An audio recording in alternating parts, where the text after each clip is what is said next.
Hello and welcome to our daily sketching routine. It is Friday, February 28th, 2025, and today's topic will be called Forms and Values. But before we begin, welcome back if you're returning, and welcome if you're new to the channel. I sketch and post every day, and I use a timer to stay focused and to build a habit, so I'll start a 10-minute timer. And yeah, today's topic is forms and values. I'll post a link to yesterday's video, which shows you how I came up with the initial sketch. I'm working from reference. It's two different pictures. There's a picture of the angel and a picture of the lion that I'm combining into one drawing. I'm going to work on the forms and the values, which you can see that I've gotten started. Like what I did, I saved the lion so that I can work on it today. Basically, I used the felt tip pen for all of this, and I just want to stick with this one, but I'm also using this white paint marker. I did need to adjust some things. You can kind of see now these areas that I used the white paint. It can be, once you raise the contrast level, it'll look like the white of the paper. Sometimes it's actually a good idea to use this because it has like a nice look to it. But the way I approach it is basically, if I don't have to use it, then I won't. But like, one, it can look good, but also it can help fix mistakes. So since I am warming up, I'm going to kind of pick an area that I already sort of, like, I'm not going to pick the most detailed or kind of complex area. One, when I was working on this, there's a lot of different directions I could have gone. So for example, the way I render it is part of the style, and also just choosing to just stick with this one pen is also like a stylistic choice. I kind of did this quick thumbnail for the values, which isn't a bad idea, by the way. I didn't totally need it because I have some reference that I'm using that I can just kind of make up stuff and like kind of go off of as I'm going along, but like this isn't a bad idea actually. I already knew, for example, that I was going to use just pen. Like I didn't do like a pencil drawing. So that's part of realizing that maybe I would have to go in, either correct or add like special effects. So you can see that it's not a bad look to go in with white paint. If you're kind of starting with like cross-hatching, it's not a bad idea to just kind of keep it parallel like this. Also when you're warming up, by the way. So this has to do with kind of line work, and it does have like a look to it. Like if I go back over it again, you can see like there's a look to that. Just to go back to the original topic of forms and values. So one thing is, like I said, it's kind of good to have maybe like an idea, or if you have good reference, then it kind of gives you sort of an idea.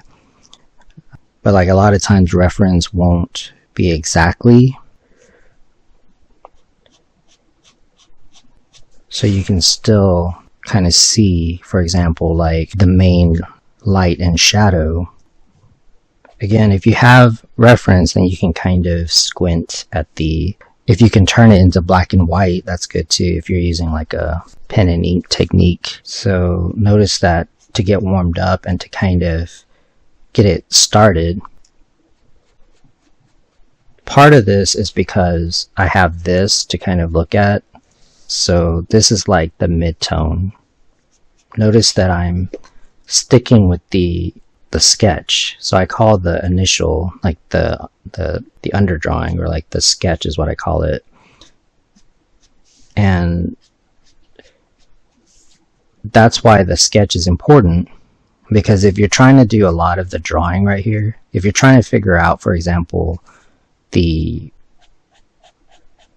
shape of the lion's head and stuff in this part, like the rendering, as this is called, then yeah, it's no fun. So you can see that, yeah, I mean, at this point it's kind of like a coloring book. there's kind of a hierarchy also. Like, for example, when you're doing the sketch, there's a hierarchy to like the big shapes, and then the medium size, and then like the small, which is like the eyes, for example, stuff like that. You have like the smaller shapes, which would be stuff like the head in proportion to the body, and then you have the smallest shapes, which would be like the eyes and like the nose and mouth and stuff like that. Now, I did make adjustments to like the arm and stuff, and that just comes with, like, if you're using a pencil, you could erase. At this point, this is really about experimentation. Like, once you kind of get to this point.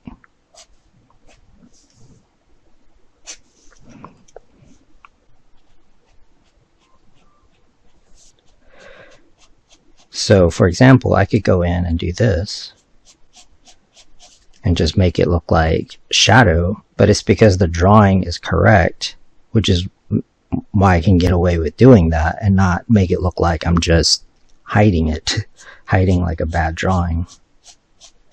Now, as far as values, I didn't make that the darkest, although in the reference, like, that is like the darkest picture, or darkest value, like it's one of them. But I may not want that to compete with this.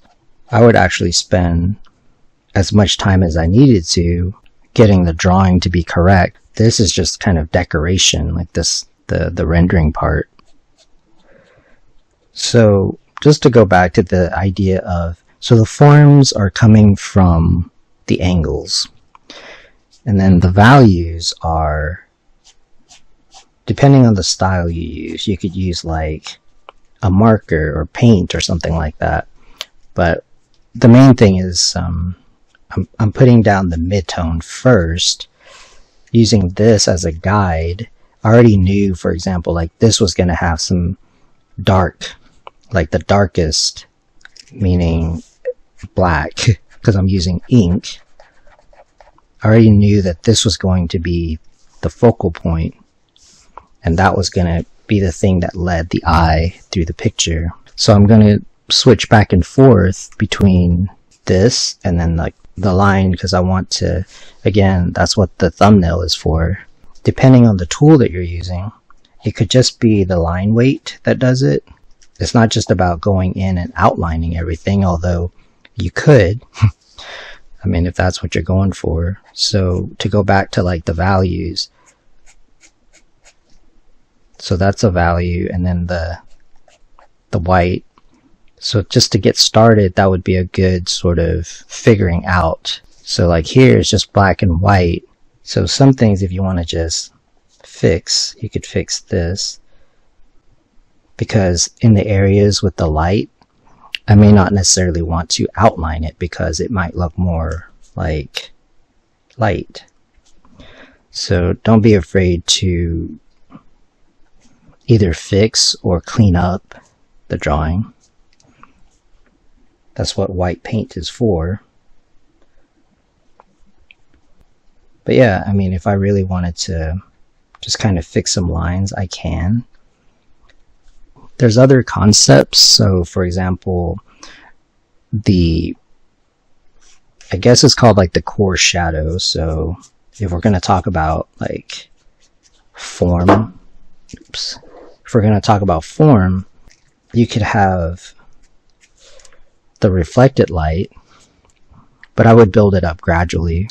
So even though maybe the reference has really dark values over here, it doesn't mean that I'm necessarily going to put it there.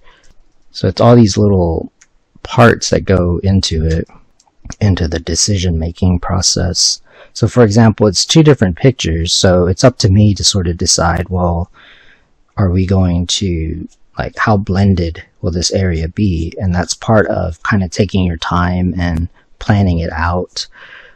Stuff like the wrinkles right here. So part of this is I have some construction lines or sketch lines that I can incorporate, and you just kind of have to practice. I always talk about stuff like overworking because I like to use pen and ink, and that's always kind of a thing is as you keep doing this, it'll overwork. Like you'll do too much, but if you don't do enough, then it doesn't look as interesting. Let me know if you have any questions. I'm going to call it Forms and Values. I think I explained the basics of it. It'll take more videos to really explain it. I wanted to pick a subject that I wouldn't typically think of. That'll be it for today, and I want to thank you for joining me for our daily sketching routine. If you like these videos, please support the channel. I appreciate it, and until next time, keep on sketching.